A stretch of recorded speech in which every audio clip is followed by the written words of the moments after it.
Hello student, কেনেকুৱা আছা? আশা কৰো ভালে আছা। আৰু আজি মই তোমাৰ বাবে লৈ আহিছো এটা very important question। ভাৰতৰ ৰাজ্য কেইখন আৰু কি আৰু ইয়াৰ ৰাজধানী নাম আৰু গঠন হোৱা চনৰ নাম। ভাৰতত যে ৰাজ্য আছে, এই ৰাজ্য কেইখন আৰু কি আৰু ইয়াৰ গঠন হোৱা চন, মানে এই ৰাজ্যবিলাক কেতিয়া গঠন হৈছিল, ইয়াৰ নাম লিখা। ভাৰতৰ ৰাজ্য কেইখন আৰু কি ইয়াৰ ৰাজধানীৰ নাম আৰু গঠন হোৱা চনৰ নাম লিখা। ভেৰি মষ্ট ইম্পৰ্টেণ্ট, ফাইনেল এক্সামো আহিবলগীয়া সকলো ষ্টুডেণ্টৰ বাবেই এই কুৱেশ্যনটো ভেৰি ইম্পৰ্টেণ্ট।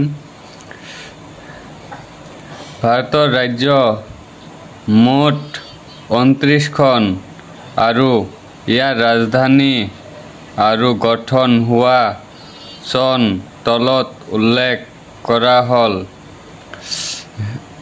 আমি এনসাৰ খালি লিখিলেই নহ'ব, অলপ মিলাই লিখিবা লাগব, যেন সুন্দৰভাৱে লিখা হয়, মানে এক্সামিনাৰ টিচাৰে যেন দেখিয়া মাৰ্ক দেয়, নাকাটে আৰু মাৰ্ক।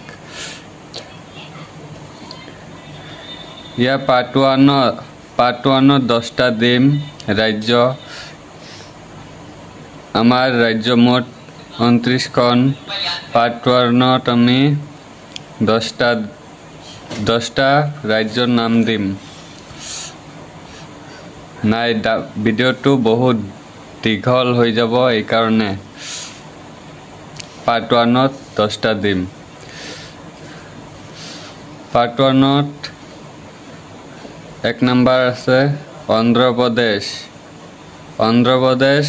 অন্ধ্ৰপ্ৰদেশ ৰাজ্য এখন, ইয়াৰ ৰাজধানী হায়দৰাবাদ। কিমান চনত গঠন হৈছিল? গঠন হোৱা চন 1953-56 চনত গঠন হৈছিল। নেক্সট 2 নম্বৰ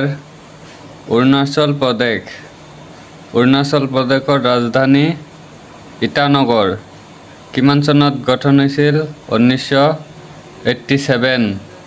1987 চনত।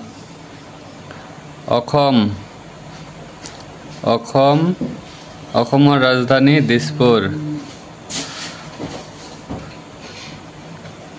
চনত 1956 চনত দিছপুৰ গঠন হৈছিল। এতিয়া আছে 4 নম্বৰ বিহাৰৰ ৰাজধানী পাটনা। কিমান চনত গঠন হৈছিল? 1956 চনত। এতিয়া আছে 5 নম্বৰ চণ্ডীগড়ৰ ৰাজধানী ৰায়পুৰ। কিমান চনত গঠন হৈছিল? 2000 চনত গঠন হৈছিল। 2000 চনত। গোৱা নম্বৰ 6 নম্বৰ কুৱেশ্যন।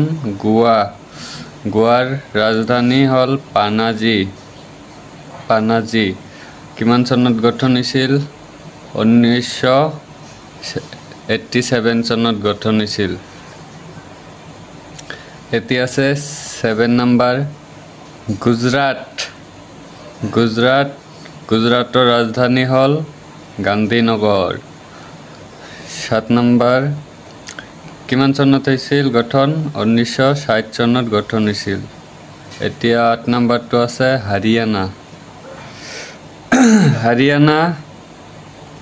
হাৰিয়ানাৰ ৰাজধানী হ'ল চণ্ডীগড়। কিমান চনত গঠন হৈছিল? 1966 চনত। 9 নম্বৰ হিমাচল প্ৰদেশৰ ৰাজধানী চিমলা। কিমান চনত গঠন হৈছিল? 1971 চনত।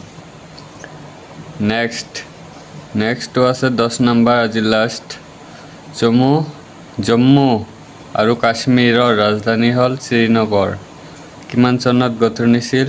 1956 চনত। আশা কৰোঁ সকলোৱে বুজি পাইছা, আৰু যিটো বুজা নাই কমেণ্টত সুধিব পাৰা। আৰু ইয়াৰ নেক্সট আৰু 10টা পাৰ্ট 2 দি দিম ভিডিঅ'টো শেষ পৰ্যন্ত চোৱাৰ কাৰণে ধন্যবাদ থেংক ইউ